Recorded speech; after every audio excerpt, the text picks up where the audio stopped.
This month's Kid with Courage just so happens to have a birthday this week. He celebrated by bowling with loved ones. We're excited for you to meet Marick, a young man paving his own road to recovery. Here's the story from Chad. Give him a chance, put him out in the front deck, and we call him Squad the Wonder Puppy. We'll come up and jump up here and let Marick pet him. Loves anything outside he can see. Marick Mercer turned 17 this week. But one thing that hasn't changed over all these years is his determination. He never watched TV. It was run, sleep.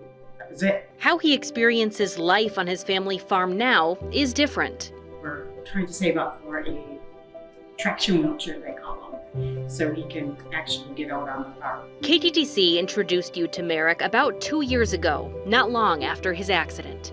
He was in a coma, and then they put him in an induced coma so that his brain could rest. It all began with an ATV ride while Keith and Shelley were on a quick coffee date in town. I'll just talk to you when you get home. Have a fun time. And that was actually the last legible words we had with him. When they got home, Marick wasn't inside. And I looked across the driveway and I saw Marick. When we found him there, I remember, you know how you run and you just can't run fast enough and your dreams and your feet are heavy. And the whole time I kept thinking, oh, this is a good joke. Instead, it was a nightmare. One even Shelley, a trauma nurse, wasn't prepared for. A chopper flew Marick to Mayo Clinic St. Mary's in Rochester. It was different being on this side. Marick was hospitalized for 4 months, and it wasn't clear what life would be like if he got better.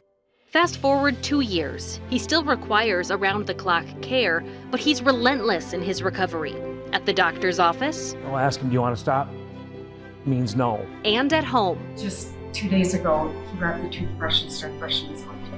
Marick is in school, where he's learned his own brand of sign language. Communication is still tricky. With his injuries, he can't use vision-controlled communication devices. He never gives up. He's always trying to improve. Next up is a knee surgery, so Marick can bend it better, eventually working up to some kind of standing device. The Mercers are incredibly grateful for all the support they've received over the years, in person and online.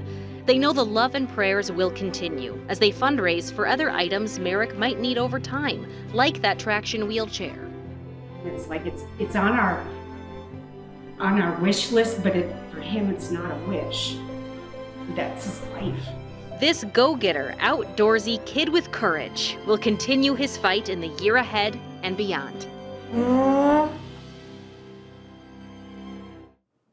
We want to thank Marick's sweet, welcoming family for having us to their farm to put together this story. On the way back to our car, Shelley called out to me from the front porch and asked me to kiss my babies when I got home that night and to promise they always wear helmets. Marick, being the sweetheart he is, exclaimed in agreement. Wanted to relay that to all of you tonight.